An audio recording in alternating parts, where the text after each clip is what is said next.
ದಾವಣಗೆರೆಯಲ್ಲಿ ಗಣೇಶ ಮೆರವಣಿಗೆ ವೇಳೆ ಕಲ್ಲು ತೂರಾಟ, ಅರಳಿಮರ ಸರ್ಕಲ್, ಬೇತೂರು ಬಳಿ ಘಟನೆ. 2 ಕೋಮಿನ ನಡುವೆ 20ಕ್ಕೂ ಹೆಚ್ಚು ಆರೋಪಿಗಳು ವಶಕ್ಕೆ. ಮುನಿರತ್ನ ವಿರುದ್ಧ ಒಕ್ಕಲಿಗ ಸಮುದಾಯ ಸಮರ. ನಿನ್ನೆ ರಾತ್ರಿ ಖಾಸಗಿ ಹೋಟೆಲ್ನಲ್ಲಿ ಸಭೆ ನಡೆಸಿ ಚರ್ಚೆ. ಇಂದು ಸಿಎಂ ಭೇಟಿ ಮಾಡಿ ಎಸ್ಐಟಿ ರಚನೆಗೆ ಆಗ್ರಹ.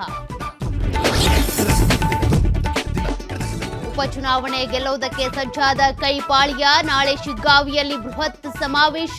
ಬಿಜೆಪಿ ಭದ್ರಕೋಟೆಯಲ್ಲಿ ಕಾಂಗ್ರೆಸ್ ಅಬ್ಬರ. ಇಂದು ಮೈಸೂರಿಗೆ ಸಿಎಂ ಸಿದ್ದರಾಮಯ್ಯ ಭೇಟಿ. ವಿವಿಧ ಕಾರ್ಯಕ್ರಮಗಳಲ್ಲಿ ಭಾಗಿ. ಇಂದು ಸಾಂಸ್ಕೃತಿಕ ನಗರಿಯಲ್ಲೇ ಮುಖ್ಯಮಂತ್ರಿ ವಾಸ್ತವ್ಯ.